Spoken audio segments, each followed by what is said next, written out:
En Alsace, ils sont une dizaine, comme Nathalie Fautou, à travailler l'or.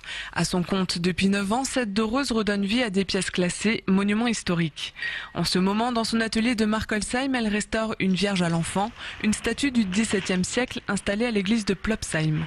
Avant de pouvoir passer à la dorure, elle doit d'abord étudier la pièce, l'analyser, des semaines de préparation pour respecter l'œuvre originale. Un chemin de croix de 12 tableaux est également en cours de restauration. En fait, on limite le travail du temps, c'est un petit peu ça. C'est un petit peu comme si on voulait reproduire ce que le temps aurait pu faire naturellement. On met de l'or, mais en fait, après, on l'enlève, quoi. C'est un peu ça aussi. Restaurer ces pièces religieuses, pour Nathalie Fautou, ce n'est pas un acte anodin. En fait, c'est ça, c'est qu'il y a plein de petites choses à respecter quand on travaille aussi sur des pièces religieuses. On ne peut pas faire tout et n'importe quoi. Ça amène une autre dimension aussi à la restauration. On se sent comme quand je travaille sur la Vierge. Des fois je lui parle. Il y a des liens qui se créent en fait. En plus des artisans, la sauvegarde du patrimoine est assurée par une armée de bénévoles, leur patience et leur passion.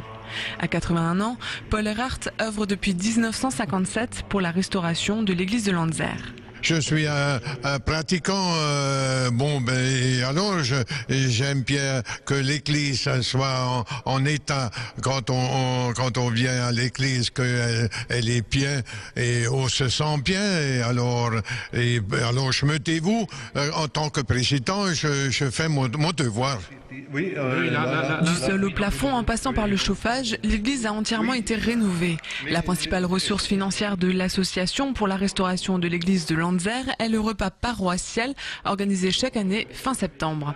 La passion et l'acharnement de Paul Erhardt ont également convaincu la commune qui a participé à l'effort financier de 510 000 €. Monsieur Erhardt, on est très content de l'avoir, premièrement, et parce que c'est un travail remarquable qu'il a accompli pendant toutes ces années. Je ne peux que souhaiter à chaque village, à chaque paroisse, d'avoir un homme qui, effectivement, un personnage qui se dévoue et qui donne beaucoup de lui-même pour récolter, travailler. Il y a aussi le travail, il n'y a pas seulement récolter des fonds, mais il y a aussi le travail, le suivi de cette rénovation et surtout aussi le suivi de l'entretien courant.